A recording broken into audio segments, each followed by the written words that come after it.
Hello everyone, welcome to my channel. I am here to help you today. I know you use this video to fall asleep, so before that, like the video and subscribe to the channel. Also, where are you from and what time are you watching? Now get comfortable and relax. Case 1. Spain on April 7th, 2021. 29-year-old Helen Arias left her home in the city of Oviedo and vanished without a trace. She was heading to a small rural area in the Leon province, where her former partner's family lived. The trip didn't raise any red flags. Helen had taken this route before. She hadn't mentioned any issues, and she planned to return the same day. But by evening, she stopped responding to messages. Not long after, her phone went silent as well. Her car was later found with her personal belongings still inside, but there was no sign of Helen. What began as a missing person case quickly escalated into a high-profile investigation. Conflicting accounts, silence from key witnesses, and a series of details that just didn't add up only deepened the mystery. With every new clue, the story took a darker turn. But at the time, no one could have imagined where it would eventually lead. Helen Arias was born in 1992 in Oviedo, a city in the autonomous community of Asturias in northern Spain. She came from a middle-class background. Her parents led a quiet, steady life, working regular jobs and striving to give their daughter a stable and supportive environment. Helen was their only child, and her upbringing focused heavily on fostering responsibility and independence. The family home was calm and serious arguments were rare. Even as a young girl, Helen stood out for her organization and strong self-discipline. She didn't need constant supervision and consistently kept her promises to both her parents and her teachers. During her years in elementary and high school, she was a solid student. Outside of school, she preferred quiet time with her family or engaging in solo hobbies rather than large social circles. By the time she reached high school, she was already certain about her future. She wanted to help others. After graduating, Helen enrolled at the University of Oviedo, choosing a field focused on social work and psychology. Her main goal was to gain practical tools to support people facing life's toughest moments. During college, she kept a low profile. She wasn't involved in campus politics or social activism, focusing entirely on subjects that aligned with her personal beliefs and interests. Those who knew Helen described her as serious, reserved, yet kind-hearted. She wasn't drawn to risky situations and preferred a slow, steady pace of life. Her decisions were always well thought out, and she avoided impulsive behavior.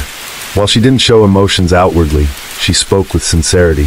She had a small, close-knit circle of trusted friends and was known as someone others could rely on. Throughout both school and college, she stayed away from sketchy groups or disruptive behavior. Jose Angel Bobadilla was a few years older than Helen. By the time they met, he had already finished school and was working. Their paths first crossed in 2018 in Oviedo during a casual hangout with mutual acquaintances. After that, they kept in touch, and their relationship slowly began to grow. It was steady without any obvious signs of conflict. At first, Jose came across as thoughtful and respectful. He showed a genuine interest in Helen's life, respected her personal space, was punctual and polite. All of this matched what Helen considered appropriate behavior in a relationship, so she had no reason to doubt him.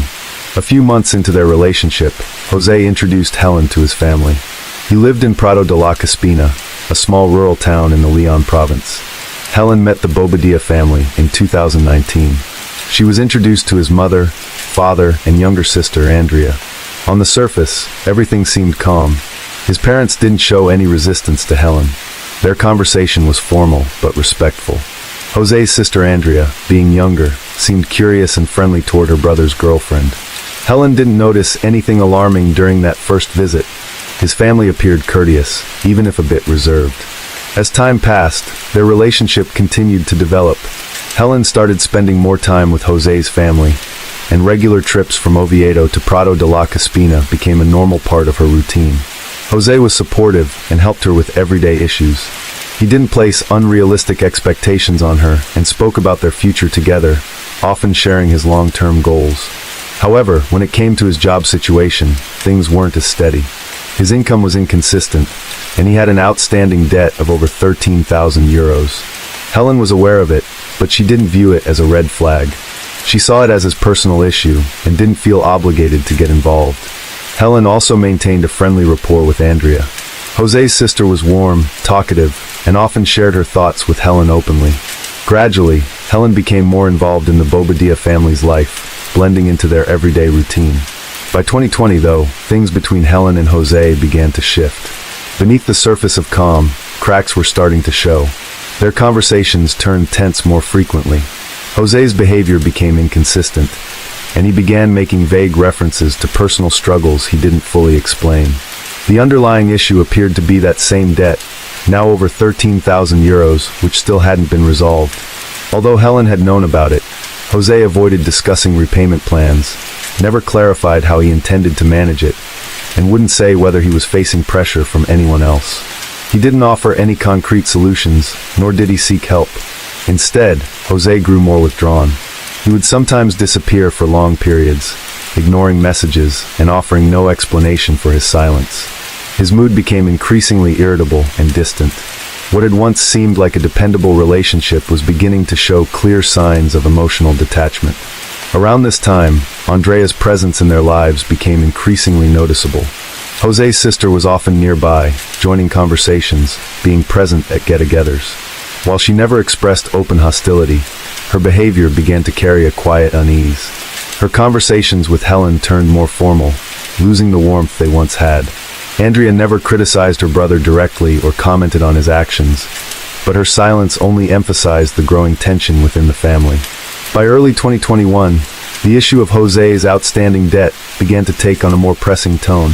He started mentioning that creditors were demanding repayment, and fast. He never revealed exactly who was behind the pressure, but made it clear that things were serious. Helen didn't push for answers, but it was obvious that the stress on him was building. He began complaining about not having enough time, canceling meetups with vague excuses. His texts became shorter, and he avoided any conversation about their future together. The tension escalated when Jose brought up selling the car they had previously used together in order to pay down part of the debt. Technically, the car was his. It had been purchased with help from his family.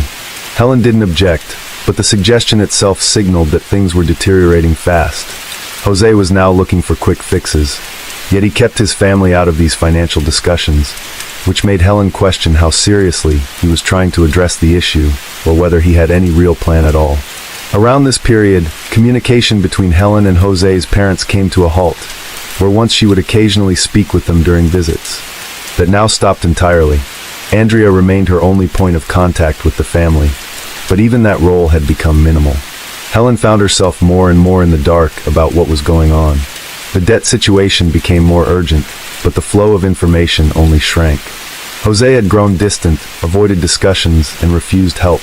There were no direct arguments between them, but his increasing passivity became the clearest sign that the relationship was unraveling. By spring 2021, things had turned strictly formal.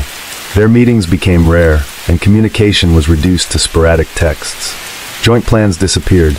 Jose no longer talked about the future, or showed any interest in long-term prospects. Though he never officially ended the relationship, he had clearly pulled away. Helen didn't attempt to restore what they once had. She understood that if the relationship was going to continue, the next step had to come from him, but it never did. That financial conflict marked the beginning of a larger breakdown. Jose's behavior reflected an inner struggle he couldn't seem to manage. On April 7, 2021, Helen Arias left her home in Oviedo around 9 a.m. She was headed to Prado de la Caspina, the small town in Leon province where Jose Bobadilla lived. Although her visits had become less frequent, Helen still went to see Jose and his family from time to time. The route was familiar, and she planned to return home that same day. She told her mother she was taking a trip to Prado de la Caspina and reassured her that everything was fine. Her voice didn't carry any signs of distress. Helen's phone remained active until around noon. The last recorded activity occurred at about 1 p.m. After that, she went silent. Helen stopped answering messages, didn't return calls, and didn't appear online. Repeated attempts to reach her went unanswered. At first, Helen's family didn't suspect anything was wrong. Her mother figured she might have simply been delayed. But as the evening went on, closer to 8 p.m., worry started to grow. Helen still hadn't made contact, and her phone was off. She hadn't come home, even though she had always kept her family informed about any changes to her plans. Messages went unanswered, and there was no activity on her messaging apps. By 10 p.m., concern turned into panic. The family tried reaching out to Jose, but he claimed he hadn't seen Helen that day and hadn't received any messages from her. His response didn't sit right. Considering that she had told her mother she was heading to see him, his statement didn't align with what they expected. What stood out even more was his lack of urgency. He didn't offer to help, didn't drive to Oviedo, and didn't make any move to get involved. His behavior seemed unusually passive. The next morning, Helen's family went to the police and officially reported her missing. The authorities began checking her last known movements and contacts. One of the first steps was to trace her phone. The data confirmed that Helen had indeed reached Prado de la Caspina. Her phone's last location showed her in the area around midday. After that, the signal was lost. Officers began canvassing the area, speaking with residents. One witness claimed to have seen someone matching Helen's description near the edge of town earlier that day, but no clear identification was possible. There were few security cameras in the area, and none had recorded any trace of Helen. There was no evidence that she had been at the Bobadilla house. Jose insisted she never arrived. Andrea gave a similar account. The idea that Helen hadn't made it to her destination didn't match the phone's geolocation data. That only deepened the suspicion. Investigators began looking into the relationship between Helen and Jose, as well as his family background. At the same time, Helen's relatives turned to social media to ask for help. They posted her photo and description, and the first public message about her disappearance began circulating. During the first 24 hours, police found no signs of a forced disappearance. The car Helen had driven was located near a train station in a nearby town. It was locked, had no visible damage, and all her belongings, including her bag and ID, were inside. The phone was missing, but the interior of the car was undisturbed, with no signs of struggle or disorder. That detail raised further concerns. If Helen had left the vehicle voluntarily, she wouldn't have left behind everything she had with her. The theory that she had run away or chosen to disappear on her own didn't match either the facts or her personality. She had no history of mental health challenges, impulsive behavior, or self-destructive tendencies. The next step was to officially broaden the search. Police reached out to locals, inspected nearby buildings and wooded areas, and began organizing a coordinated effort. Search dogs and drones were deployed. Volunteers from the community joined in. The family's appeal for help was picked up by local news outlets, and the case started to gain wider public attention. Despite growing efforts, the first 48 hours after Helen's disappearance yielded no concrete leads about her exact whereabouts. Her phone remained out of service. Jose and his relatives maintained that they hadn't seen Helen that day. Neither he nor Andrea volunteered to assist in the search or expressed concern publicly. By the end of the second day, the case was officially treated as a potential criminal act. Investigators opened a formal case under statutes related to possible forced disappearance. They decided to focus search efforts within a 3-mile radius of Helen's last known phone signal. The status of the case changed. It was transferred to a specialized investigative unit. From that moment, the theory of an accidental event was no longer on the table. On April 11, 2021, 4 days after Helen Arias was last seen, her body was discovered by a group of civilian volunteers who had joined the search. They were combing through an area near the edge of town when one of them noticed broken branches and unusual markings that led toward a ravine. At the bottom, hidden beneath dense vegetation and a layer of debris, was the body. Police immediately sealed off the scene. During initial examination, they found Helen lying on her back. Her wrists had been restrained with plastic zip ties. Marks around her neck suggested strangulation, and a visible head injury pointed to blunt force trauma. Her face showed signs of damage. Although no signs of a struggle were found at the site, the surrounding soil showed drag marks, indicating the body had likely been moved there post-mortem. Nearby, investigators found cut zip ties, pieces of cloth, and a torn bag. Tire tracks in the area suggested that a vehicle had been used. There were no indications of intimate assault based on the condition of her clothes and body. However, strands of hair that did not belong to Helen were found close by and sent for DNA analysis. All evidence was documented and collected from the scene.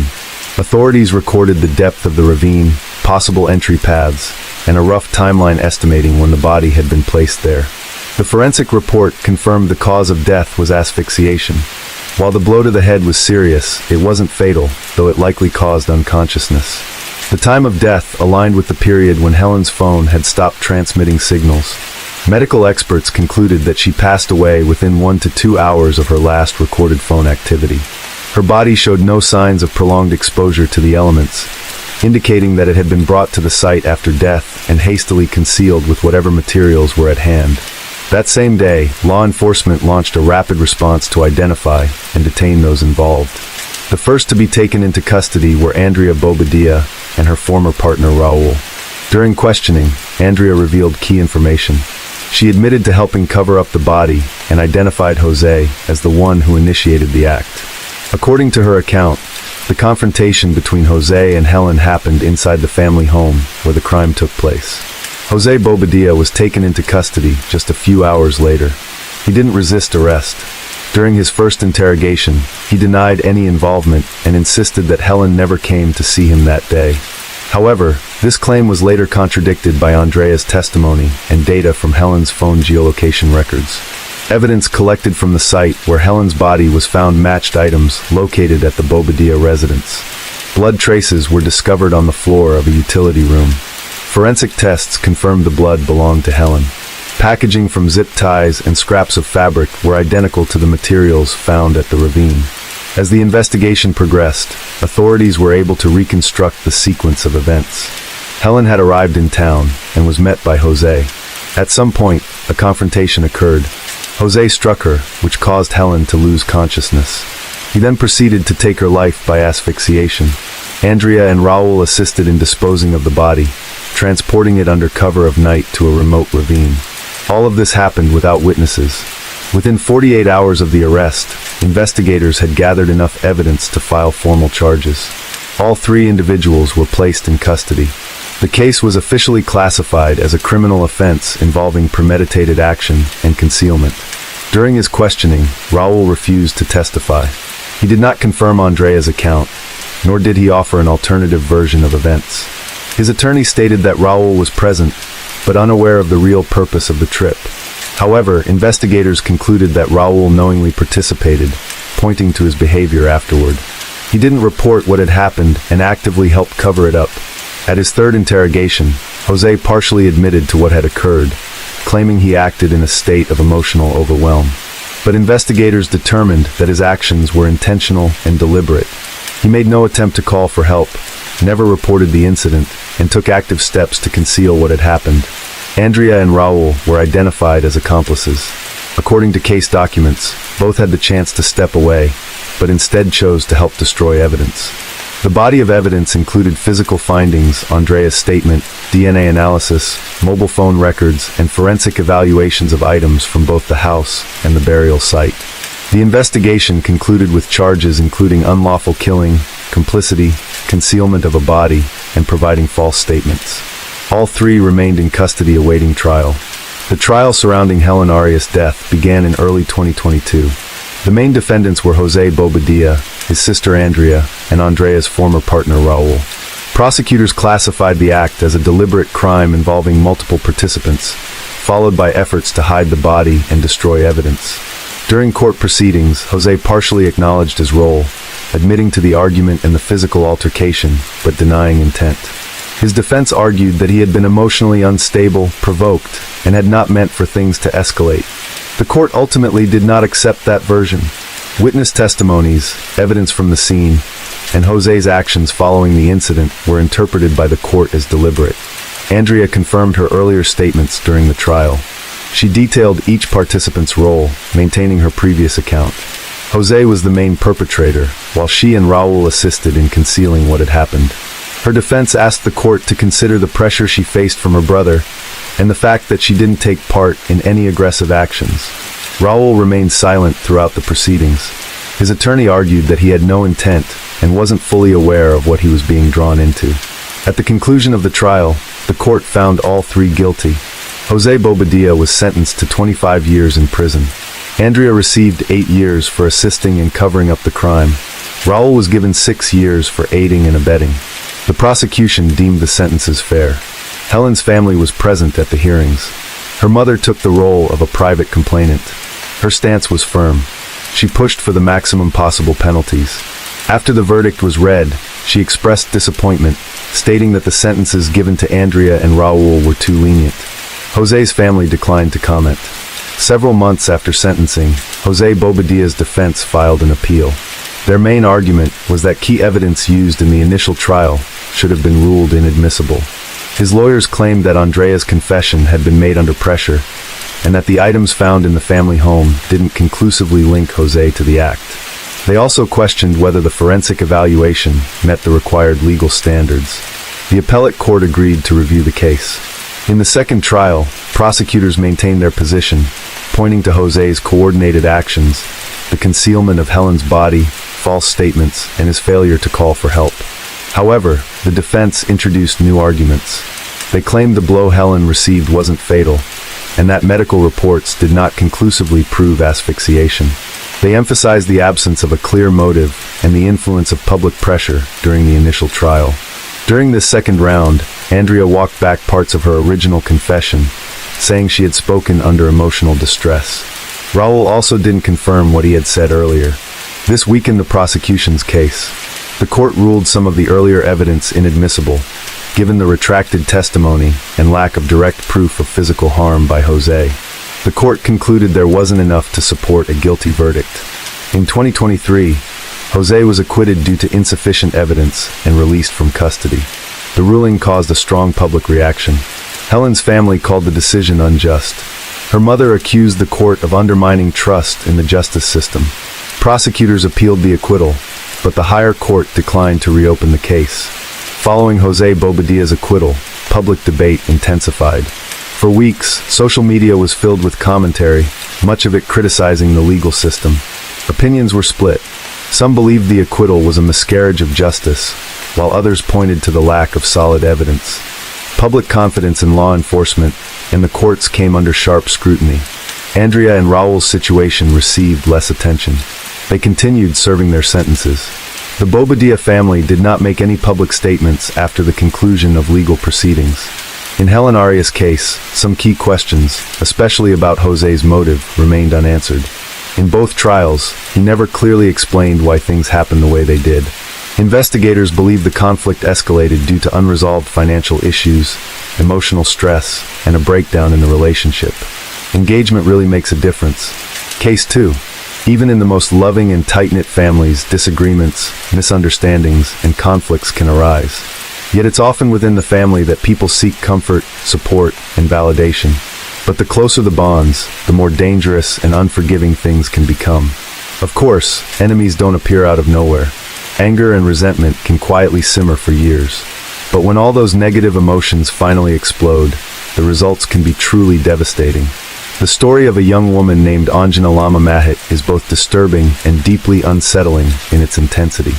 The crime took place inside the walls of a luxurious home owned by a well-respected family. Everyone involved hoped to sweep the matter under the rug, allegedly going so far as to offer bribes to law enforcement. What makes this case even more shocking is that the Mahit family had always been seen as a picture of success and harmony. They never aired their grievances in public, and that's exactly why what happened took everyone by surprise. Anjana Lama was born on August 26, 1995, in the small industrial town of Hitauda, located in the southern central region of Nepal. She was the eldest in a large family with limited financial means. Growing up, she helped raise her 3 younger sisters and her brother, taking on responsibilities well beyond her years. She also supported her mother with household chores, cleaning, doing laundry, and learning to cook at an early age. From a young age, Anjana had a special charm that made her stand out. Her kind and caring nature, combined with a warm personality, drew people in. She was friendly, always willing to lend a hand, and had a natural ability to connect with others, whether classmates, neighbors, or strangers. Academically, Anjana was a solid student. While not at the top of her class, her teachers consistently noted her intelligence, determination, and mature attitude toward her studies. Everyone believed she had a bright future ahead. With her striking looks and slim, athletic figure, Anjana began attracting attention during her teen years.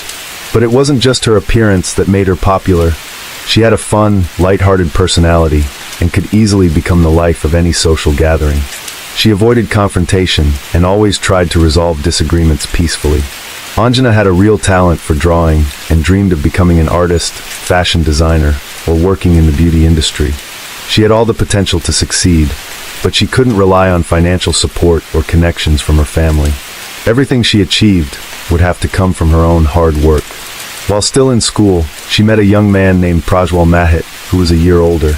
He came from a high-status Chetri family, while Anjana's background was from the Tamang ethnic group, historically of Mongolian descent. His parents, Pushpa and Kamal Bahadur, were wealthy, well-known, and highly respected in the community. His older brother Ujwal was a successful sound producer, and had even worked on promoting one of Nepal's most famous songs, Sunaseli. From the start, there was a strong mutual attraction between Anjana and Prajwal. They became close friends and started spending more and more time together. They shared many interests, hobbies, and ambitions. Still, they initially kept their distance, knowing that their different backgrounds made any relationship between them socially unacceptable. But as time passed, their bond deepened into something much more than friendship. They couldn't imagine being apart and made a promise to stay together, no matter what, even if it meant going against deeply rooted traditions. Naturally, when their relationship came to light, both families strongly opposed it and forbade them from seeing each other. Ujwal, Prajwal's older brother, was the only one willing to support the couple. Touched by their story and believing in the sincerity of their feelings, he agreed to help. Together, they came up with a plan to leave quietly and arranged a private wedding. Ujwal even paid for the ceremony out of his own pocket. His intentions were noble, but once news of the marriage broke, it sparked a serious family scandal. The couple tied the knot in late 2016. Anjana was 21 years old at the time, and her new husband had just turned 22. For the first few months, the newlyweds had to move from one low-cost rental apartment to another. Without stable jobs or reliable income, they relied heavily on Ujwal's financial help. Prajwal was doing his best to find employment, but the only opportunities he could secure were short-term and low-paying gigs. In early February 2017, Prajwal received a call from his mother, Pushpa. They talked for several hours. She tried to convince her younger son to come back home, but he made it clear he wouldn't go anywhere without his wife. Eventually, it was agreed that both he and Anjana would move into the Mahit family home, a large estate located in the bustling city of Lalitpur. Prajwal was the youngest child in the family. His two older sisters were already married and had moved in with their husbands. At the Mahit residence, the household now included his parents, his brother Ujwal, Ujwal's wife Aishwarya, and their son Santosh. Anjana's first few months in her new were far from welcoming. She constantly felt out of place and sensed an unspoken hostility from almost everyone around her. She had no idea how to earn the approval of her in-laws, and it was clear she wasn't fully accepted. Things were made even more difficult by the fact that she had no one to confide in. Her own parents were still upset with her, and they weren't even speaking over the phone. During a major holiday, when the Mahit home filled with extended family, longtime friends, and business associates of Kamal Bahadur, Anjana wasn't even allowed to come out of her room. It was painfully obvious that the family was ashamed to introduce her to their guests, due to her less prestigious background. The slight was devastating, and she spent the entire evening alone, crying behind closed doors. Despite everything, Anjana tried her best to be kind and respectful. She never raised her voice, never argued, and did all she could to fit in. Soon after they settled in, the family patriarch arranged a job for Prajwal at one of the major companies he worked with. It was a way of giving his son some independence, while still keeping him under close watch. Prajwal quickly began to succeed, earning respect, climbing the corporate ladder, and bringing in a decent income. The Mahit household ran on strict rules that applied to everyone, even with house staff and help. Every family member had specific responsibilities. Disrupting the order was not acceptable. Each morning, the adults left for work, and the kids went off to school. Only Anjana stayed behind. She had yet to find a job, and her in-laws didn't seem in any hurry to assist her in getting one. In May 2017, Anjana told her husband that she was finally ready to chase a dream she had carried with her for years, opening a small beauty salon in their neighborhood. She had already found a location for lease, researched the details, assessed the market demand for the services she wanted to offer, and even put together a business plan. But there was one problem. She didn't have the startup capital to make it happen. At that point, Prajwal had started earning a decent income and had managed to set some money aside, but it still wasn't enough. He turned to his parents for help, but they refused, skeptical that Anjana's idea could succeed. Once again, Ujjwal stepped in. He believed in her vision and provided the funds she needed to get her business off the ground. Anjana threw herself into the project with incredible passion. She poured her heart into the salon, and it didn't take long before it started to pay off. The business became profitable rather quickly. Her success didn't go unnoticed. Her in-laws, who had once doubted her, now saw her in a whole new light. They began to recognize her as an independent, ambitious, and intelligent woman with a natural talent for business.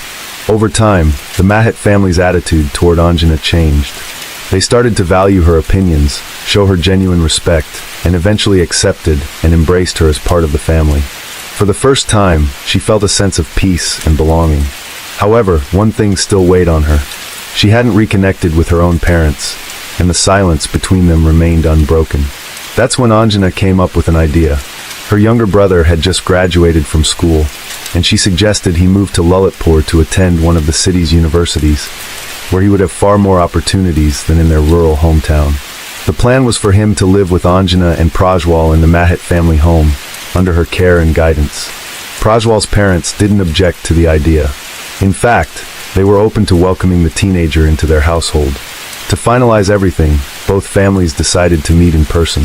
During this conversation, Anjana's parents saw firsthand that the Mahats were supportive and willing to provide a good environment for their son while he pursued his education. This meeting opened the door for reconciliation. Anjana was finally able to reconnect with her parents, and the misunderstandings and tension between them began to fade. From that point on, the two families stayed in close contact. Anjana and Prajwal made regular visits, and Anjana spoke with her mother almost daily. Her brother enrolled in a respected university, and the Mahit household welcomed him with warmth and kindness. As social media began to take off in Nepal, Anjana created several personal accounts across different platforms. The one that really stood out to her was TikTok. She began posting short videos showing the day-to-day life of her beauty salon, sharing skincare routines, product reviews, and tips on creating stylish looks. With her striking appearance, charisma, and confidence, Anjana quickly gained attention online. Her content started to go viral, and her follower count climbed into the tens of thousands. Viewers admired her radiant, almost Hollywood-like beauty, flooded her comment sections with compliments, and trusted her advice. Her online presence became an extension of her growing influence in both business and lifestyle. At one point, Anjana caught the attention of a modeling agency. They began offering her opportunities to participate in various photo shoots, promotional campaigns, and runway shows. For Anjana, it felt like a dream come true, something she had only fantasized about in her younger years. She seized every chance to put herself out there, and quickly became a local celebrity. Confident and composed in front of the camera, Anjana embraced her new role. She experimented with a wide range of styles, including some daring and bold looks. Her modeling fees increased rapidly, and before long, her beauty salon started taking a back seat. Eventually, she closed the business altogether. Modeling had become her full-time career, and it was significantly more lucrative. Her popularity continued to soar, reaching far beyond the borders of Nepal. International modeling agencies began expressing interest in her work, offering attractive contracts and opportunities abroad. She and her husband started seriously considering a move overseas.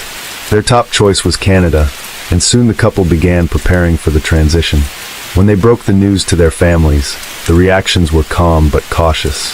While neither set of parents was thrilled about the idea of them moving so far away, no one tried to stop them. In fact, both families offered their support in helping the couple pursue their dream.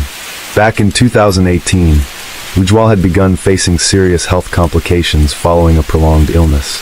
He started losing his hearing at a rapid pace, and by the end of the year, he was no longer able to work as a sound. It was a devastating blow, but during this difficult time, Prajwal was his greatest support, helping him stay afloat emotionally.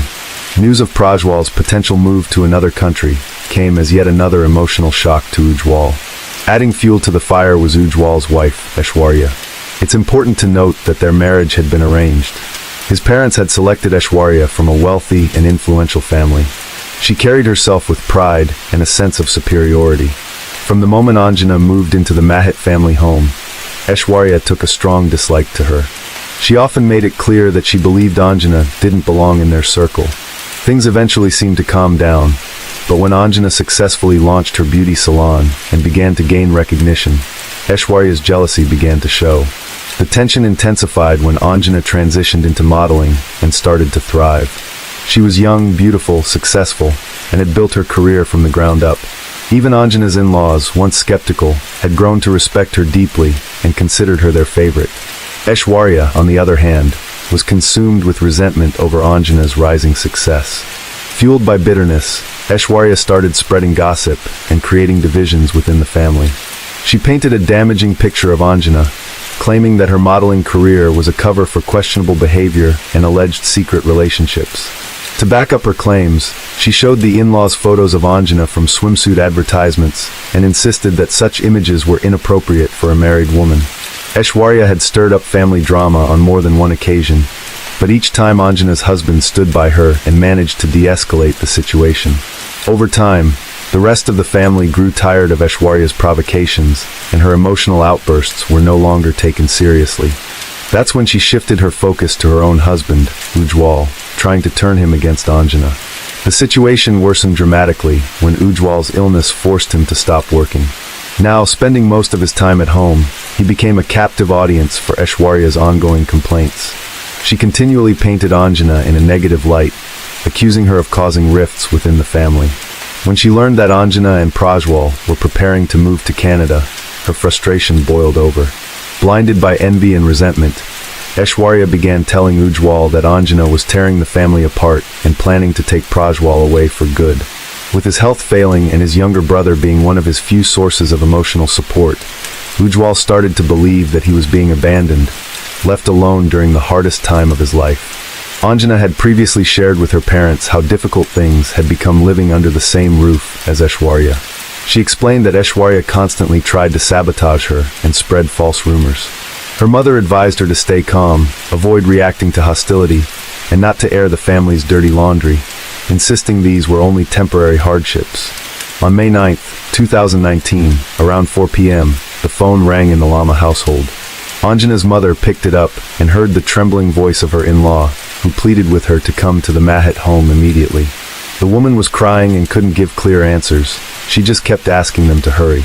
It was immediately clear that something terrible had happened. Although the distance between the two homes was just over 60 miles, a traffic accident on the highway caused massive delays. What should have taken about an hour ended up being a grueling 6-hour drive. By the time Anjana's parents arrived, the Mahat residence was surrounded by police cars and a growing crowd of onlookers, including neighbors and passers-by. Near the entrance, Anjana's younger brother sat with his back against the wall, his hands covering his face as he sobbed uncontrollably. It was clear that something irreversible had taken place, but the full scope was still unknown. One of the officers approached Anjana's father and asked him to come inside. Together they walked up to a second-floor bedroom. What he saw next was so traumatic, so deeply disturbing, that it would haunt him for the rest of his life. Lying on the bed was the brutally disfigured body of his beloved daughter. The grief was overwhelming, his vision blurred by tears, his breath caught in his throat. He stumbled out the house, barely able to process what he had just witnessed. His wife, seeing the agony on his face, instantly understood. Their daughter was gone. What had happened to Anjana wasn't just a crime, it was a calculated and brutal act. Her left hand had been severed entirely and lay on the floor. Her left leg above the knee had been almost completely detached with a single blow from a sharp weapon. Her head was barely connected to her body, and her face was so badly injured that it was nearly unrecognizable. Devastated by what had happened, Anjana's parents demanded that the police arrest every member of the Mahat household, accusing them of conspiracy and involvement in the crime. But what they heard next from the officers left them stunned. The person responsible had already confessed, was in custody, and was providing a full statement at the station. The person behind the act was Ujwal, the same man who had once helped the young couple elope, and whom Anjana had trusted as both a brother figure and a close friend. It turned out that under constant pressure from his wife, Ujwal had become convinced that Anjana was manipulative and greedy, determined to destroy the family and take Prajwal away to another country. With his declining health and lack of work, Ujwal dwelled on these thoughts every day. Eventually, his resentment boiled over. He began to see Anjana's cheerful demeanor and her preparations to move abroad as deeply offensive, and hatred took hold. On the day the tragedy occurred, Prajwal, his father, and Aishwarya had all gone to work. Santosh and Anjana's younger brother were at school. At home were only Anjana, Ujwal, and their mother, Pushpa, who wasn't feeling well and had gone to lie down. Nothing seemed out of the ordinary.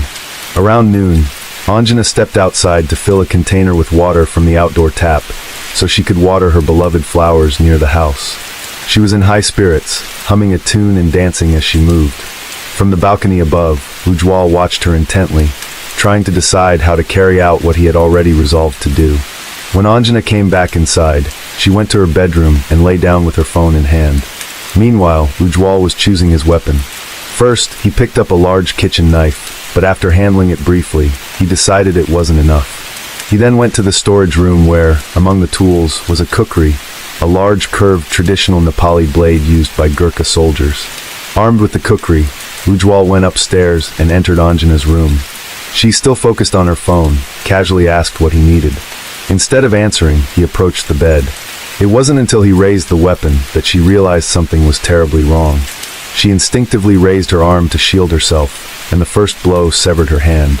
Despite her screams and the horrific scene unfolding, Ujwal continued his attack, striking repeatedly. He didn't stop until he was sure there was no chance of survival. The final blow severed her head, leaving no doubt about the brutality of the act. The room was soaked in blood, as was Ujwal himself. Forensic experts later counted more than 15 wounds on her body, most of them fatal even on their own. After the violent attack, Ujwal went to his mother's bedroom and calmly told her what he had done. In complete shock, she decided her first priority was to protect her son. She immediately called her husband and asked him to come home right away. Together, they contacted the police, but when officers arrived, the couple tried to pretend they didn't know the victim. It may have sounded naive or even absurd at first, but given the condition of the remains, identifying the victim was nearly impossible. However, police quickly narrowed down who the body likely belonged to. They refused to move forward without formal identification and requested that Anjana's parents come in for the process. Despite the devastating injuries, her father immediately recognized his daughter. Suspicion initially fell on all members of the Mahat household, but Ujwal, realizing the legal danger his family faced, chose to confess. He claimed full responsibility, stating that he acted alone and that no one else in the home knew of his intentions. He gave a detailed account of what had happened, turned over the weapon used, and even handed in his blood-soaked clothes.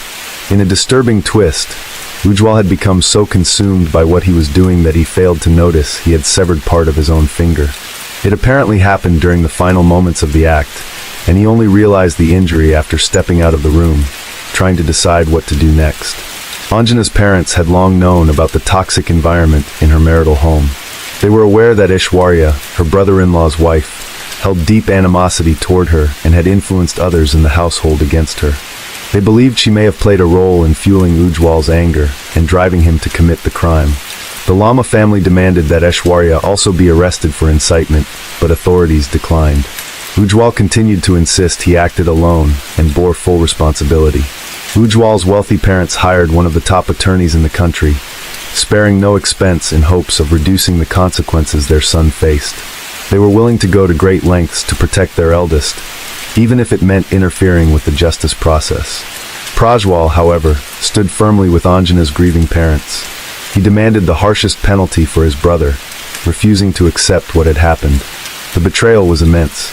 This was the same man who had once supported his marriage, shown kindness to Anjana, and played a key role in their early happiness. Prajwal simply couldn't comprehend how someone so close to them could transform into someone capable of such cruelty. What hurt him most was seeing his parents rally behind the person responsible. Their loyalty to Ujwal and their efforts to shield him from justice felt like a betrayal of both their daughter-in-law and their surviving son. Feeling abandoned by his own family, Prajwal joined Anjana's parents in their fight for justice. The attorney hired by the Mahat family worked tirelessly to delay the proceedings and protect his client. But Ujwal remained firm in his original confession, afraid that any change in his story might draw his wife or parents into the case. It took 2 full years for a verdict to be reached. When the trial finally concluded, Ujwal was found guilty on all counts and sentenced to life in prison without the possibility of parole. But the story didn't end there. Ujwal, along with his legal team, filed an appeal, this time with a new legal strategy, hoping for a different outcome. This time, the defense attorney claimed that his client was suffering from a psychological condition that had worsened due to his hearing loss and the emotional toll of losing his career. The court ordered a series of psychiatric evaluations to assess the validity of the claim. However, after thorough examination, mental health professionals concluded that Ujwal was mentally stable, fully aware of his actions, and capable of understanding their consequences. As a result, the original sentence was upheld, and Ujwal was sent to prison to serve his life sentence, without the possibility of parole. As for Prajwal, he remained in Nepal until the legal process was over. He stood by Anjana's grieving parents, offering them support, and even testified in court against his own brother. Once the final verdict was delivered and justice had been served, Prajwal left the country. He flew to Canada, fulfilling the dream he and Anjana had once shared together. Case 3. When people live together for a long time, it's not uncommon for them to reach a breaking point in their relationship. During these periods, tensions often rise and mutual accusations start flying, claims of manipulation, toxicity, controlling behavior, and even narcissism. But while some of these struggles may pass with time or counseling, there are situations where one partner, often a woman, remains trapped in a deeply destructive dynamic, facing emotional and physical mistreatment day after day. The real question is, how can we tell the difference between a temporary crisis and a situation where someone is in real danger? The Summers family case became one of the most complex and debated legal battles in recent years, taking over 5 years to reach a conclusion. On the surface, they appeared to be a happy, united household, by all accounts, a picture-perfect American family. But behind closed doors, what unfolded was something far more disturbing. What seemed like an ordinary domestic situation hit a reality so unsettling, many struggled to accept it was even possible. As the story unraveled, it was revealed that when the head of the family was faced with divorce proceedings initiated by his spouse, he refused to accept the separation. Instead, he devised a calculated plan to retaliate, one that went far beyond typical legal disputes. He manipulated his own sons and daughters into taking part in his scheme, turning them into instruments of control and convincing them that their actions were in the best interest of the family. Alyssa Jill Summers was born on February 18, 1980, in a suburb of Philadelphia, Pennsylvania. She grew up in a modest, middle-class household. In 1995, at the age of 15, she met a boy named Trevor Stephen Summers, who was 2 years older. They both attended the same high school, often ran into each other outside of class, and shared many mutual friends. Their connection began as a friendship, hanging out at gatherings, talking between classes, and spending time with other students. As time went on, they grew closer, discovering shared interests and similar outlooks on life. However, they didn't start officially dating until 2 years after they first met. Their relationship developed gradually. Both were focused on finishing school and figuring out their paths in life. Their parents supported the relationship and approved of the person their son or daughter had chosen. Friends and classmates admired them as a sweet, balanced couple, sociable, kind, cheerful, and loved by many. They enjoyed planning thoughtful surprises for those around them, and were often the center of attention in their friend groups, with some people even quietly envying their happiness. In 2001, 4 years after their romance began, they tied the knot.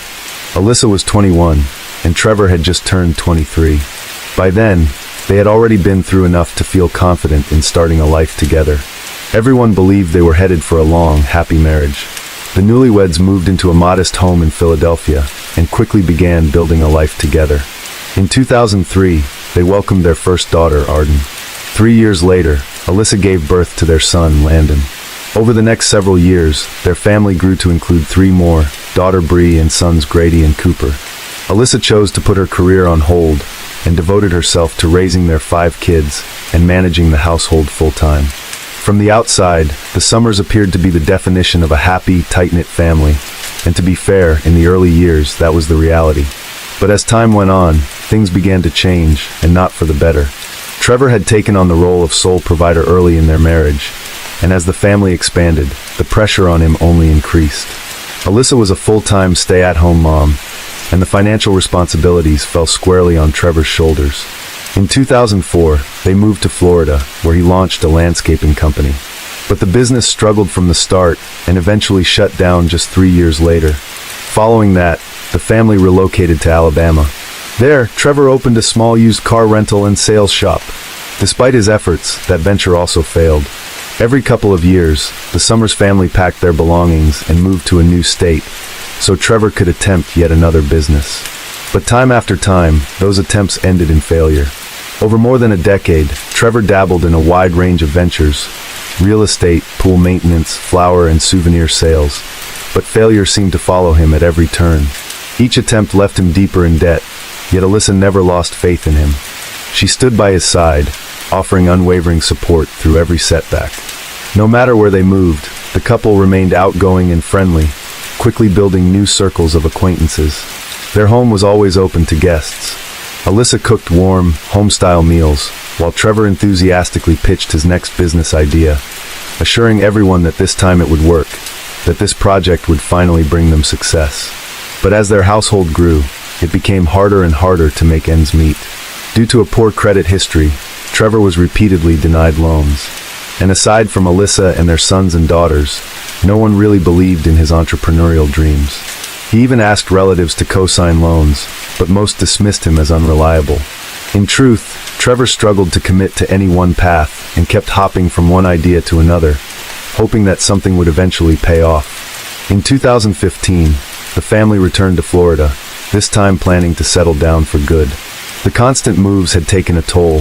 Arden and her siblings struggled to adjust to new schools, couldn't make lasting friendships, and were under a great deal of stress from the instability. The parents eventually decided to switch them to homeschooling, thinking it would solve the problem and offer some consistency. Their eldest daughter Arden helped Alyssa manage the household, and often looked after her younger brothers and sisters. She had always been what people might call a daddy's girl. Incredibly close to Trevor, she trusted him completely and saw him as the best parent in the world. But over time, the dynamic within the family began to shift. Although things were deteriorating, Alyssa continued to pretend everything was fine. As Trevor's business ventures kept failing, he became more frustrated, anxious, and at times displayed troubling behavior. He started fearing that Alyssa might leave him for someone more successful or financially secure. These thoughts began to consume him. Eventually, Trevor's behavior became increasingly controlling and domineering. He started accusing Alyssa of being unfaithful without any evidence. He grew suspicious of her every move, became jealous of anyone she spoke to, friends, neighbors, even casual acquaintances. Simple greetings on the street would spark confrontation. As tensions grew, Trevor demanded she delete her social media account and forbade her from creating new ones. He regularly checked her phone, reviewed her call logs and messages, and insisted that she remove every male contact, even longtime family friends. He also began controlling what she wore. At first, he told her not to wear certain outfits he considered too revealing, even though they weren't. Then he took over choosing her clothes entirely, forbidding her from using makeup and insisting she wear only modest, dull, and conservative outfits. Fragrances and any kind of jewelry, aside from her wedding ring, were no longer allowed. Trevor didn't stop there. He continued to tighten his control over Alyssa in every aspect of her life. He banned her from driving, took away her phone, and eventually stopped letting her leave the house entirely. Whenever he stepped out, he would lock her inside along with the younger sons and daughters. The only one allowed to come and go freely was their eldest daughter, Arden. Trevor often took her with him and tried to convince her that everything he was doing was for the good of the family.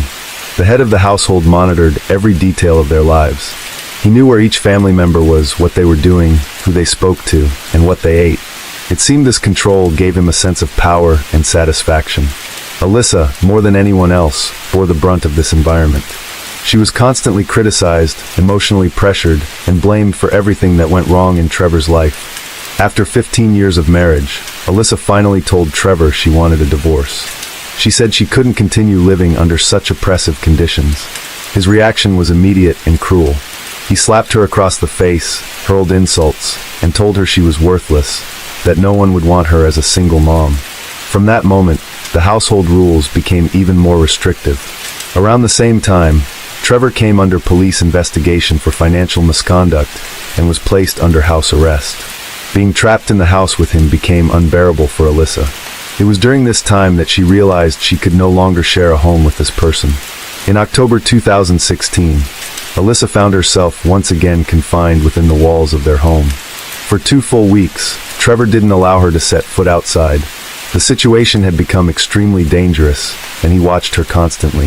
With no access to the outside world, Alyssa had no way to seek help or even alert anyone to her circumstances. Then came a narrow window of opportunity. One day, Trevor, no longer under investigation, left the house for a few hours. During his absence, Alyssa managed to find a phone and called emergency services. She reported ongoing mistreatment and said that her husband had been keeping her locked up. The call was cut short when Trevor returned unexpectedly, but authorities had already recorded the address and dispatched officers immediately. Law enforcement arrived at the Summers residence just as Trevor had resumed verbally and emotionally berating his wife. It's important to note that he had learned to avoid leaving visible injuries. His methods were primarily psychological, though he occasionally used physical intimidation, slaps, pulling her by the hair. His most common form of punishment, however, involved inappropriate personal behavior that was never discussed openly. When the officers showed up at the door, Trevor appeared surprised and hesitant to let them in. Wanting to avoid arrest, he eventually agreed to let Alyssa and the children go. He claimed that no one had ever been held against their will and insisted that Alyssa was simply an unreliable person who couldn't be trusted. After escaping her controlling husband, Alyssa faced a new and immediate problem. She and her sons and daughters had nowhere to go. They left with no belongings and no money. Following the advice of law enforcement, Alyssa reached out to a local support service for individuals affected by domestic conflict. There, she and the kids were provided with temporary shelter, meals, and essential supplies. Alyssa wasted no time. She began actively searching for a job, and before long, her efforts paid off. She was hired by a local company and soon managed to rent a modest but cozy home. Slowly but surely, she and her children started rebuilding their lives in a new environment. Despite facing a number of challenges, they were moving forward and things began to stabilize. At the same time, Alyssa filed for divorce. Wanting to avoid further conflict and preserve a sense of peace for the sake of her sons and daughters, she chose not to press formal charges against Trevor for his past actions. She hoped the separation could be finalized without hostility. Initially, Trevor tried to contact her repeatedly, urging her to come back. But after some time, he seemed to accept the situation and backed off, at least on the surface. It wasn't until 6 months after the separation that Alyssa finally began to feel a sense of freedom. For the first time in years, she started to live without constantly looking over her shoulder. She even began to open up to new people, hoping to rebuild her personal life. During this time, she met a man named Jeffrey Matheson, and by the spring of 2017, their friendship had grown into a romantic relationship. Once the divorce was finalized, the former couple agreed on a shared custody arrangement. The sons and daughters would primarily live with Alyssa, while Trevor could visit them twice a week and take them for overnight stays on weekends. The arrangement seemed reasonable to everyone involved. While Alyssa was not thrilled to interact with Trevor, she didn't object, preferring to keep things calm and civil. Trevor appeared composed, showed no signs of aggression, and successfully lulled Alyssa into believing he had moved on. Then, in March 2017, he called her unexpectedly. He asked her to come over to sign a few papers related to their divorce and property division. His tone was polite, and nothing about the request raised suspicion. Alyssa drove over to his house. Trevor greeted her at the door and invited her in. As soon as the door closed behind her, his demeanor changed completely. It quickly became clear there were no documents. This was a setup. The whole request had been a ruse to get her to his house alone, without their sons and daughters present. At first, Trevor tried to convince her to reconcile and live together again, but when Alyssa firmly refused, he became threatening. He accused her of betrayal, hurled insults, and refused to let her leave. He demanded she admit to things that never happened, fixating on imaginary wrongs. When Alyssa attempted to walk away, Trevor grabbed a large hunting knife, the kind used for field dressing game, and held it to her throat. Then he lowered it to her chest and said he would take her heart out. Alyssa was frozen in fear. Trevor, meanwhile, seemed to take disturbing pleasure in the situation, describing in detail what he wanted to do next.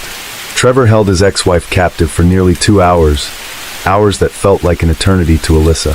The entire time, she pleaded with him to stop and think clearly, reminding him that if he hurt her, he'd end up in prison, and their sons and daughters would be left without either parent. She begged him not to make them orphans. Surprisingly, her words seemed to have an effect. Trevor paused, thought it over, and ultimately decided to let her go. But before he did, he made Alyssa promise she would never tell anyone what had happened. She gave her word.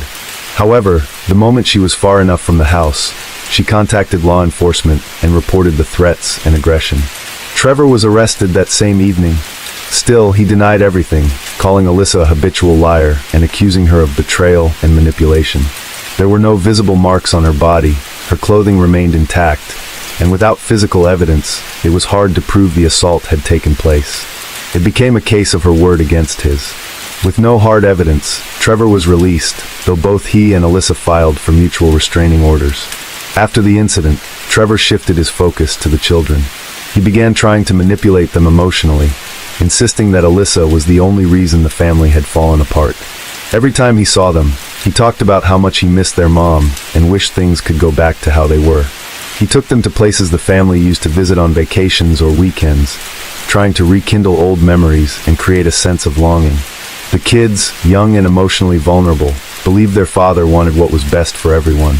They saw him as kind and well-intentioned.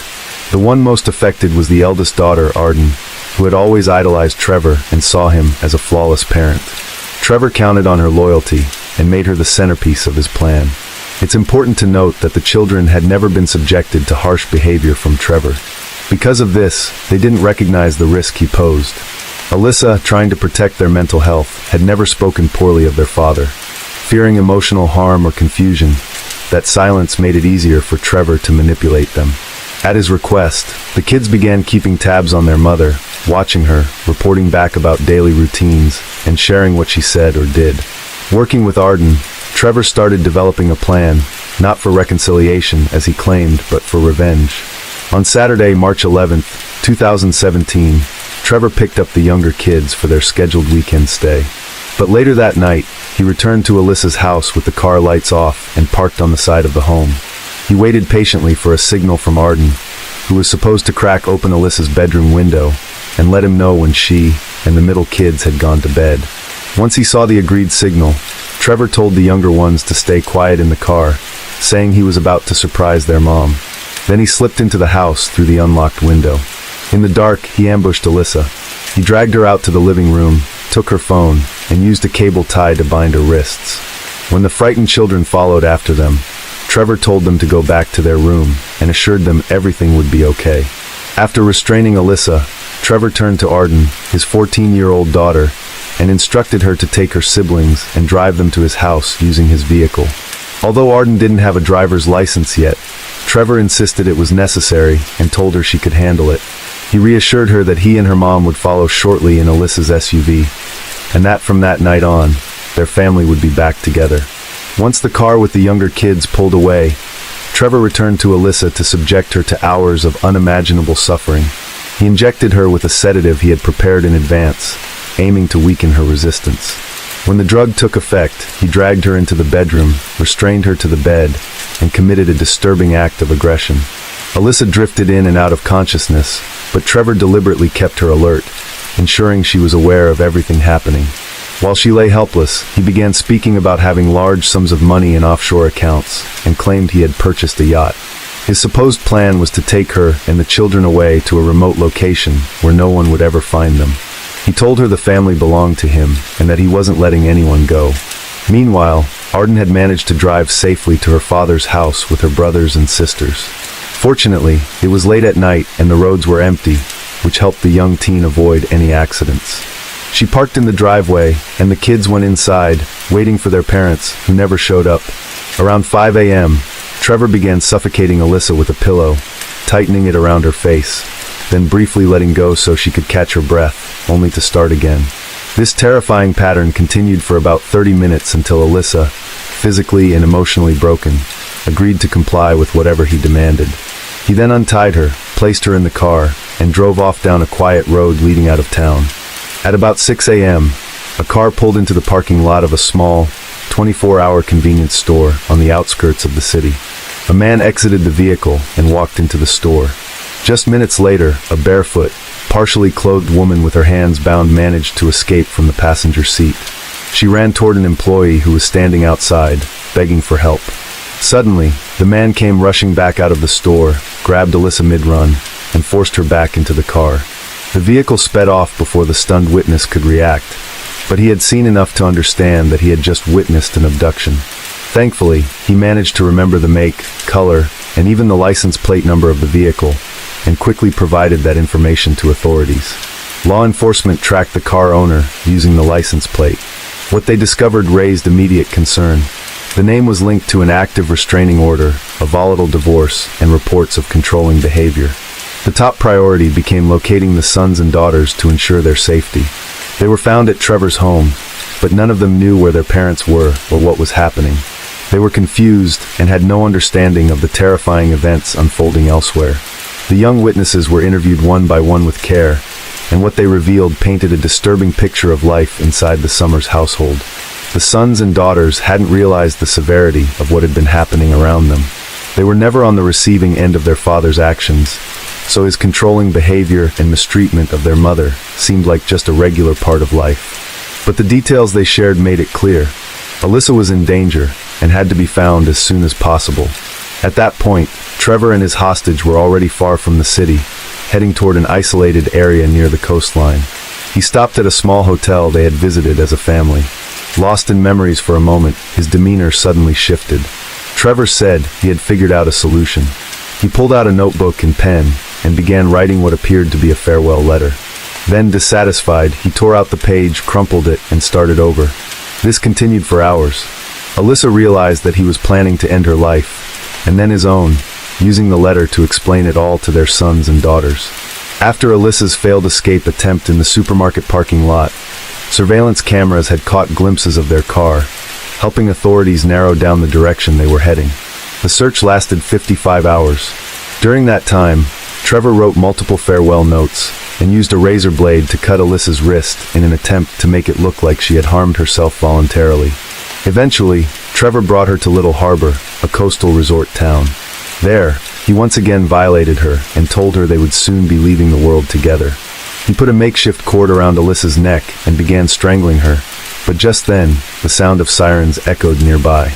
Trevor let go and bolted for the car, flooring the gas pedal in an attempt to flee, only to drive straight into the path of a police cruiser. Realizing he had no way out, Trevor grabbed the razor and tried to harm himself, managing only superficial cuts. Fortunately, officers arrived just in time. They disarmed him, pulled him from the vehicle, and rescued Alyssa. Both were transported to the hospital for emergency medical attention. Following his arrest, Trevor denied all wrongdoing. He claimed Alyssa had voluntarily gone with him, and even alleged that she had asked him to tie her up, choke her, and engage in violent behavior, framing it as part of some shared interest in danger and control. Unsurprisingly, no one believed him. Prosecutors filed 11 charges against him, including abduction, assault, and attempted murder. The legal process dragged on, and with the onset of the pandemic in 2020, the trial was delayed indefinitely. Fortunately, Trevor was denied bail and remained behind bars, where he stayed for nearly 5 years awaiting trial. During that time, Alyssa found a new beginning. She married her partner Jeffrey Matheson, who stepped in to help raise her sons and daughters as his own. Despite Trevor and his attorney's efforts to convince the court of his innocence, the evidence overwhelmingly told a different story. Among the most damning items were the numerous farewell notes discovered in the vehicle, testimony from the eyewitness who saw the attempted escape, the makeshift ligature used to strangle Alyssa, and the bloodied razor blade found at the scene. In the spring of 2022, Trevor Summers was found guilty on all counts and sentenced to 3 consecutive life terms with no possibility of parole. The testimony that proved most crucial in reaching a guilty verdict came from his own sons and daughters, who bravely shared what they witnessed during that horrifying ordeal. For the first time, they fully understood just how close their mother had come to losing her life. Case 4. In April 2015, deep in a wooded area near the town of Penn, Maharashtra, a local man was out gathering firewood when he stumbled upon a large black plastic bag. It was partially covered with soil and dry leaves. As he got closer, he was hit by an overwhelming odor, something that smelled like a mix of burning and decay. Alarmed, he immediately contacted local emergency services. A response team from the Penn district quickly arrived at the scene. Inside the bag were human remains. The body had been burned so severely that neither the face nor any identifying physical features were recognizable. The skull, pelvis, and a few long bones were intact, but there were no clothes, documents, or personal belongings found. Based on the condition of the remains, it was clear that a significant amount of time had passed since the individual's life had ended. Traces of what was believed to be gasoline were discovered at the scene, suggesting an intentional attempt to destroy the body. The secluded location and nature of the discovery left little doubt. This was an intentional act meant to erase evidence. Authorities sent the remains to a forensic lab in Mumbai, but nothing matched with any records in the missing persons database. No reports filed in Mumbai or nearby districts aligned with the description or estimated time frame. With no identity, no family inquiries, and no leads, the case was officially logged as an unidentified individual found in a rural area. It was classified as unresolved. For the first few weeks, the case remained active. However, the lack of evidence, suspects, or community tips eventually led investigators to archive the file. Interest faded. Without an ID, there was no clear direction for the case to move. No further forensic testing was ordered. The case slowly disappeared from public memory. That's how things stood for almost 3 years, until 2015, when during questioning for an entirely separate criminal investigation, a detainee suddenly mentioned he knew who the person burned in the Pen Forest had been. It wasn't a confession of guilt or remorse, it was a calculated move. He offered the information in exchange for leniency in his own case. Until that point, no one had any idea whose remains had been found in that bag. Sheena Bora was born in 1987 in Shillong, the capital city of the Indian state of Meghalaya. It's a densely populated urban area, and at the time, her mother Indrani Bora and father Siddhartha Das were both very young. Their relationship had been unstable from the beginning, and the arrival of a baby didn't change things. Neither parent seemed willing to take full responsibility for raising their daughter. Shortly after Sheena's birth, the family welcomed a second child, a son named Mikhail. Despite now having 2 children, the relationship between Indrani and Siddhartha deteriorated quickly. They separated soon after Mikhail was born, leaving both siblings in the care of Indrani's parents, their maternal grandparents. Sheena and Mikhail continued living in the home of their elderly relatives. Technically, neither parent had officially relinquished their rights, but in reality, it was their maternal grandparents who took full responsibility for raising them. The household's financial situation was modest, but the siblings' basic needs were met. They had food, shelter, education, and daily care. Siddhartha Das, their father, played no role in their upbringing. He vanished completely from their lives. Indrani, their mother, relocated to the city of Kolkata, where she enrolled in university. From that moment on, she severed ties, not only with her family, but also with her son and daughter. She provided no support, didn't reach out, and showed no concern for their well-being. To those she left behind, it was as if she had erased her past completely.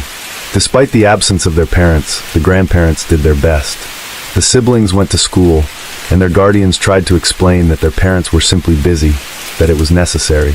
But as Sheena got older, she began to understand the truth. Her mother had willingly walked away from her. Her father had disappeared without a trace.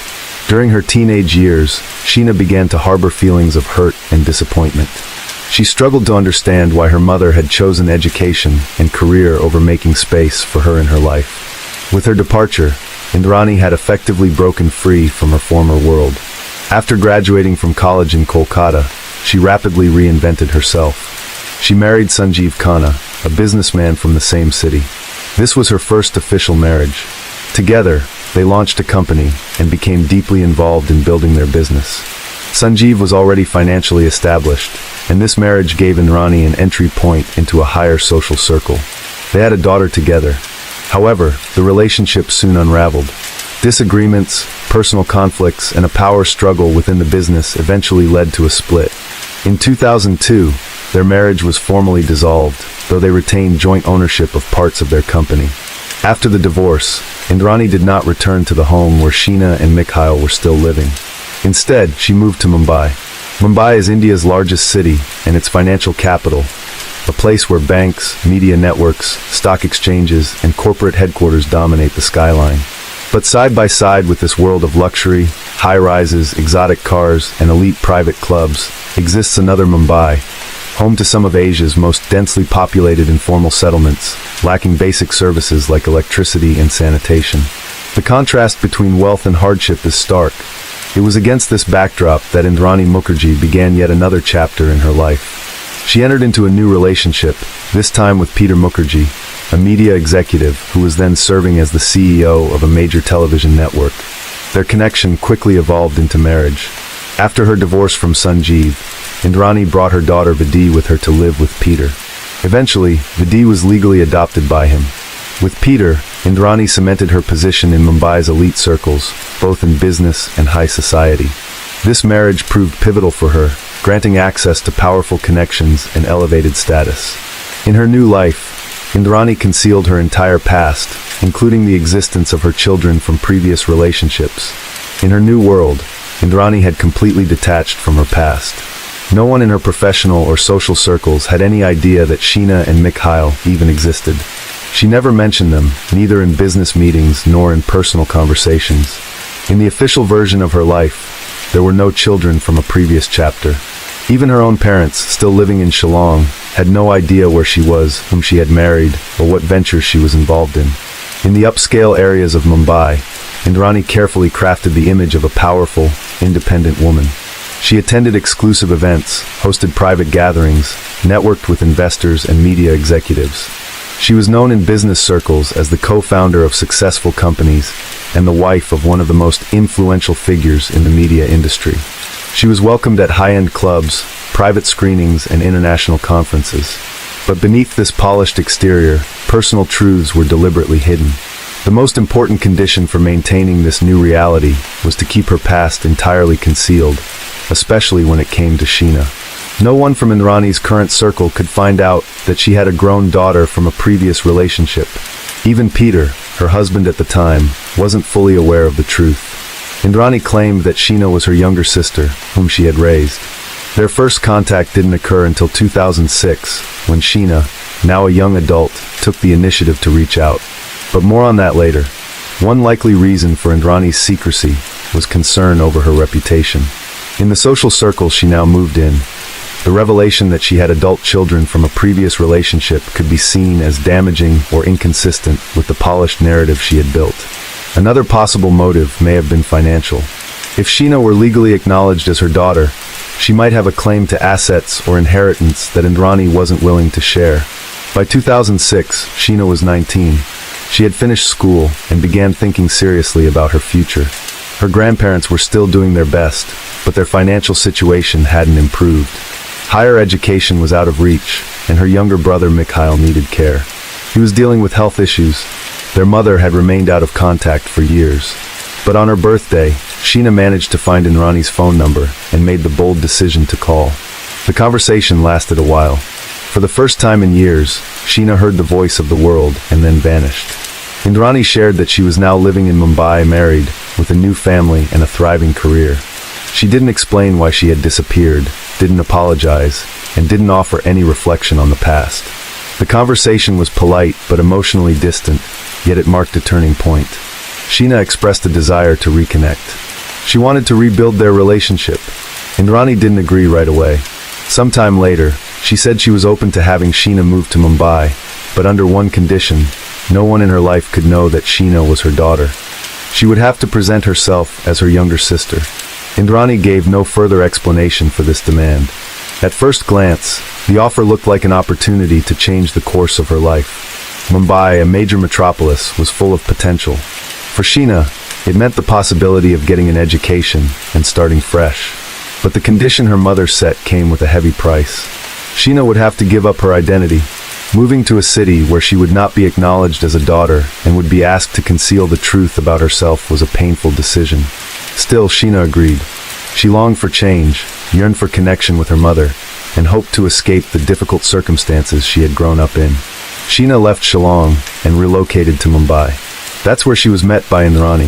Officially, Indrani introduced Sheena to everyone as her younger sister. In her new social circle, this explanation was accepted without question. Within Peter Mukherjee's family, Indrani's second husband, no one knew who Sheena really was. Even Peter himself believed she was simply Indrani's sister. Sheena enrolled in a university, balancing her studies with the quiet hope of building some sort of relationship with her mother. They lived in the same city and saw each other occasionally, but their bond remained distant. Indrani kept strict control over how they interacted. Deviating from the younger sister narrative was absolutely off limits. Talking about the past was not allowed. Any attempts to bring up her childhood, her brother Mikhail, or their grandparents were treated as crossing a line. At first, Sheena tried to accept the situation. Her new life gave her access to things she never had before, an education, housing, and basic security. But the role she was forced to play wore her down. Her identity was denied, her place as a daughter was erased. Even though her mother was nearby, their relationship remained guarded and emotionally distant. Indrani kept her emotional distance. She showed no warmth, avoided talking about the past, and offered no emotional support. Her focus was fully on her new family. Sheena often felt like an outsider. Meanwhile, Indrani never discussed how long Sheena would stay in Mumbai, or what the future might hold. Her support was unofficial and inconsistent. Anytime Sheena brought up living conditions, finances, or plans for the future, she was met with a cold response. Sheena realized she was entirely dependent on someone who didn't even want to acknowledge her existence. Still, she didn't leave. She held on to the hope that things would change over time. Living in a big city, studying, and being physically close to her mother meant a lot to her. She believed that, eventually, Indrani might open up. Even a small gesture of emotional closeness would have meant everything. Sheena wasn't asking for public recognition. She just wanted to be accepted quietly, as part of the family. At the house where Sheena occasionally visited, lived Peter Mukherjee's son, Rahul. He was a young adult, independent in many ways, but still residing in the family home. From their earliest encounters, Sheena and Rahul clicked. Their connection developed quickly. They were the same age, attended similar universities, and had overlapping interests.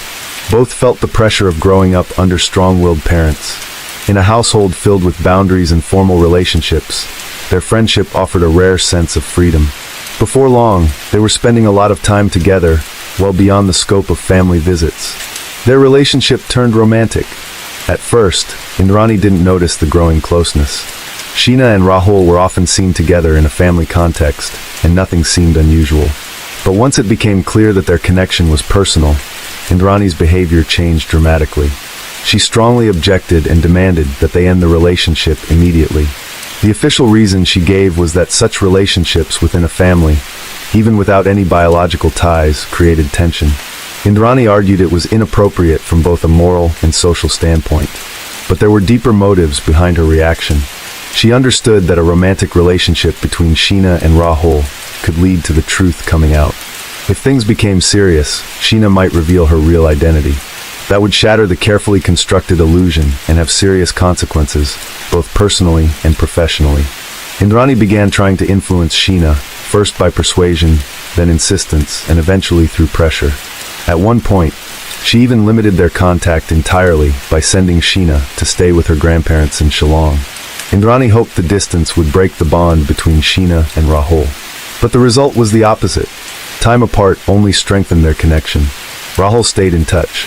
They texted, talked regularly, and made plans for the future. When Sheena returned to Mumbai, she was no longer financially dependent on her mother. Rahul helped her with housing and supported her with day-to-day expenses. This gave Sheena more independence and weakened Indrani's control over her. Despite being told to end the relationship, Sheena didn't, and Rahul still had no idea about the real family dynamic. He believed Sheena was Indrani's younger sister.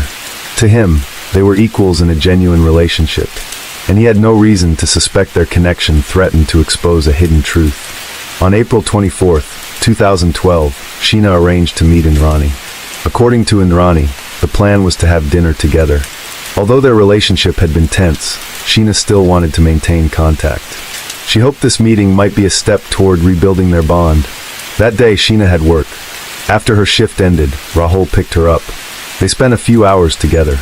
Sheena told him she was meeting Indrani later that evening. Rahul dropped her off at the agreed location, a restaurant where the meeting was supposed to happen. He walked her to the spot, said goodbye, and watched her approach a car where Indrani was waiting. The driver was in the front seat, and another person was seated inside, but Rahul didn't recognize them. Sheena got into the car. Rahul stood and watched as the vehicle drove off. At that point, there was nothing alarming. He knew she was going to see Indrani, and there was no reason to be concerned. But later that night, Sheena didn't return. Rahul started calling her, but she didn't answer. After some time, he received a text message. It said everything was fine, and that she was staying overnight at Indrani's. But Rahul felt uneasy. The tone of the message was unusual. Sheena typically wrote with warmth and emotion. This one felt cold and out of character. He replied, asking her to call, or at least leave a voice message. No reply came. A few more hours passed. He sent another message, then called again. A new message came through, short and blunt. It claimed that Sheena was leaving, that she no longer wanted to continue their relationship, and asked him not to call or text again. She said he should forget about her. Rahul was stunned. Just days earlier, they had been discussing plans for the future. There had been no signs of tension, no arguments. He knew Sheena well, how she communicated, how she handled stress. This message didn't sound like her at all. He began to suspect that she hadn't written it. He kept trying to get in touch, but none of the calls were answered. His concern grew rapidly. He couldn't make sense of such a drastic change in behavior. Nothing added up, but one thing was clear to him. Whatever had happened, it began the moment she got into that car with Indrani. The morning after Sheena disappeared, Rahul took action. He tried reaching out to her mother. At first, Indrani didn't respond to his calls. Eventually, she did get back to him. According to her, Sheena had told her she wanted to end the relationship with Rahul and leave the city. Indrani added that she had supposedly suggested Sheena take a break and go away for a while to escape the pressure. She claimed Sheena agreed and had traveled abroad. The explanation didn't sit right with Rahul.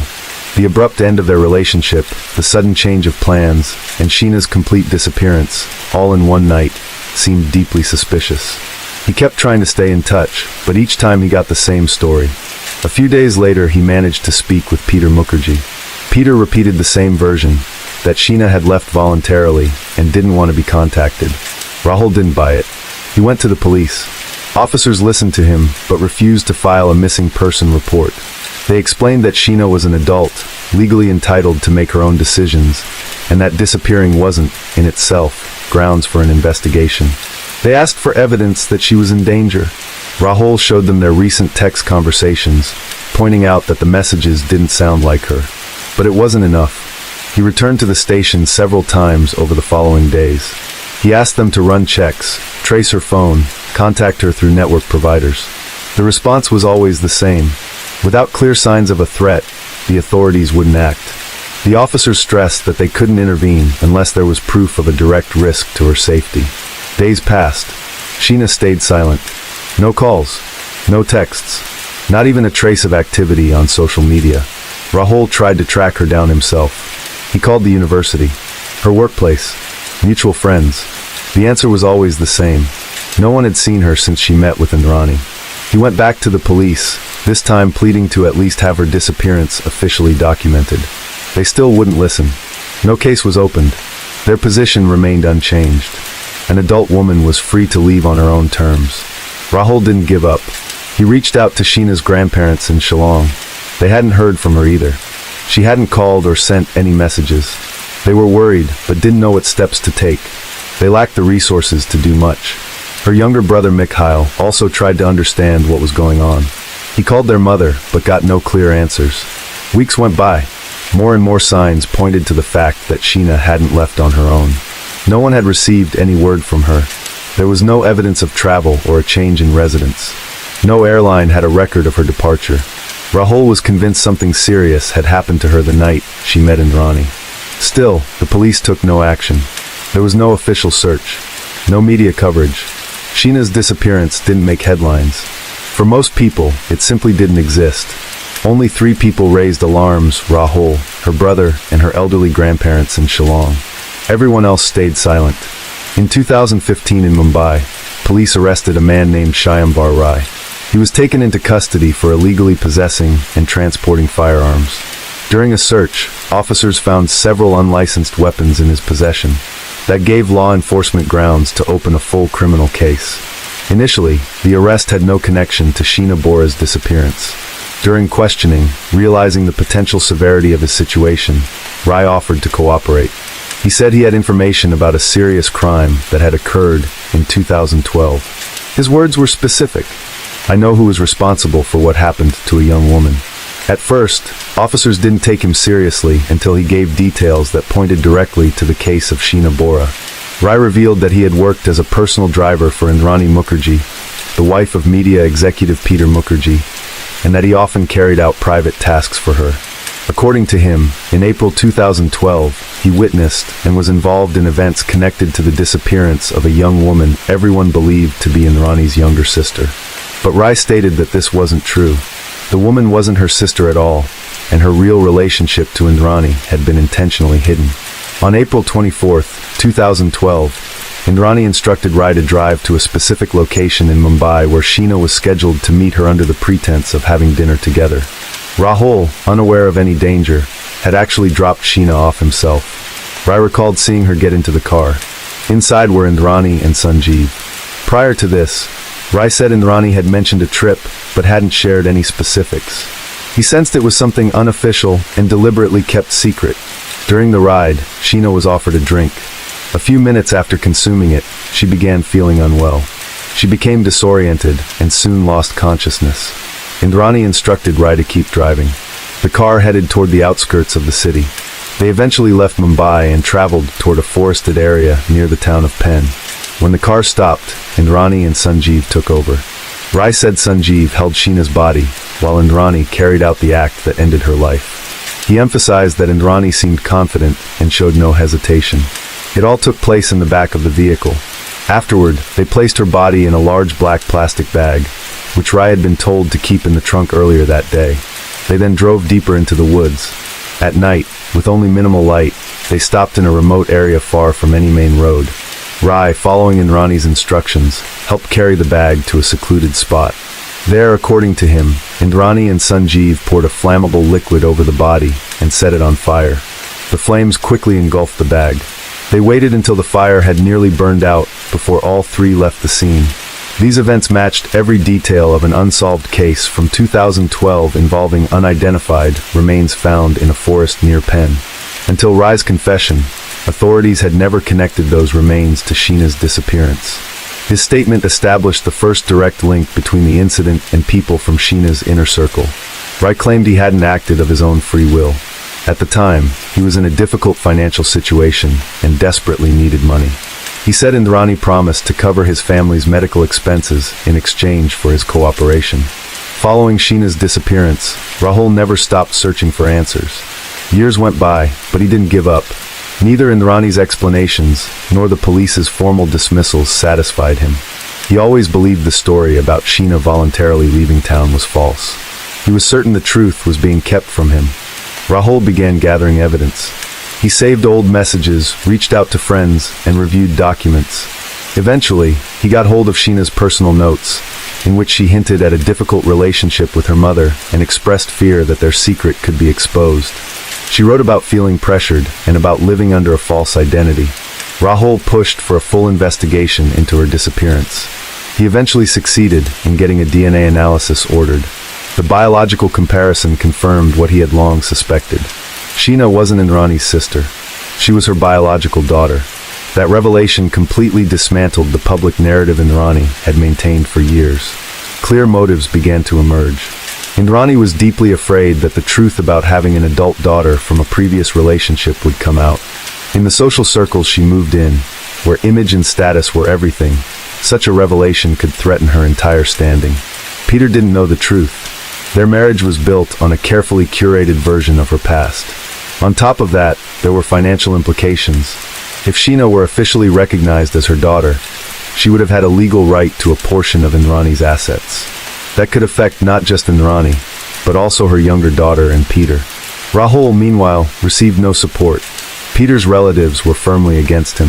Indrani claimed he was trying to damage the family's reputation. The pressure extended beyond him. It also reached those around him. Still, he didn't back down. He became the only person consistently and publicly pushing to reopen the case. He reached out to the media, consulted with attorneys, and participated in public forums. He had facts, witness statements, documents, and forensic results. But he was up against wealth, power, and influence. After Shyamvar Rai's confession and detailed testimony, the investigation finally gained traction. In a short span of time, arrests were made. Indrani Mukherjee, her ex-husband Sanjeev Khanna, and Peter Mukherjee were taken into custody. The arrests were based on Rai's account, Sanjeev's partial admission, and DNA test results that confirmed Sheena was Indrani's biological daughter.